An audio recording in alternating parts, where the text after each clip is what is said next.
Hello everyone, Professor Toybox here with something a little different for you today. Some of you have been wondering how I made the new intro for my Disneyland series and how long it took me to make it, so I thought I would show you what I did and give you a little taste of what it took to get the perfect shot.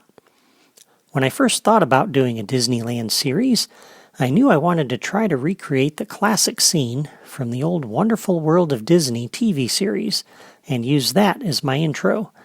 It's such an iconic bit of video, with the Disneyland castle in the background and Tinkerbell flying in to introduce the show. It took me about 4 hours to make that little 7-second intro. I set up a scalable barrier block above the Disney Partner statue with a trigger area on one end that activated a target camera and also started the fireworks show. Because the barrier block is invisible, it gave me a way to start the sequence and be standing in a place that the camera could see me, so I could see where I was and where I needed to go, and yet not have something blocking the camera's view of the castle. My initial idea was to have Tinkerbell fly into the shot at a high rate of speed and maybe fly around the screen a little bit before she turned toward the camera, but as you can see, that didn't work very well. She was really hard to control.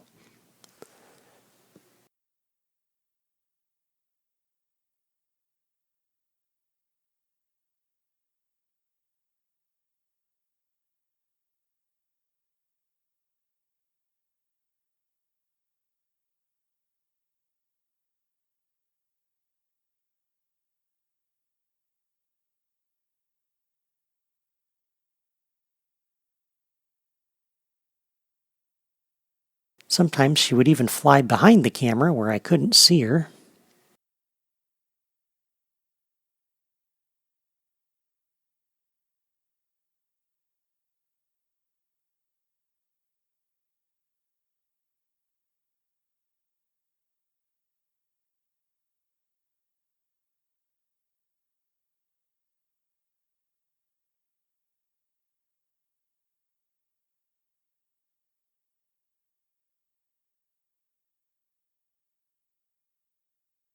Eventually, I decided to ditch the high-speed flight and just fly in at normal speed.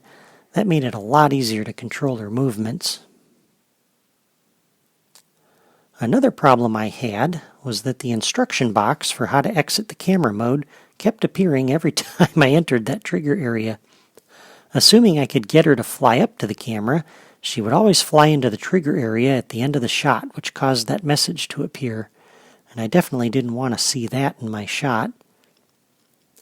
I finally got the bright idea to move that trigger area off to the side, and then to start the sequence I would take off and fly to the left to activate the camera.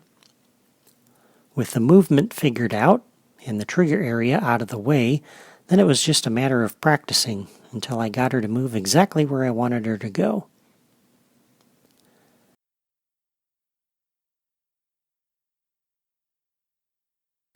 And that's how I finally got the perfect shot.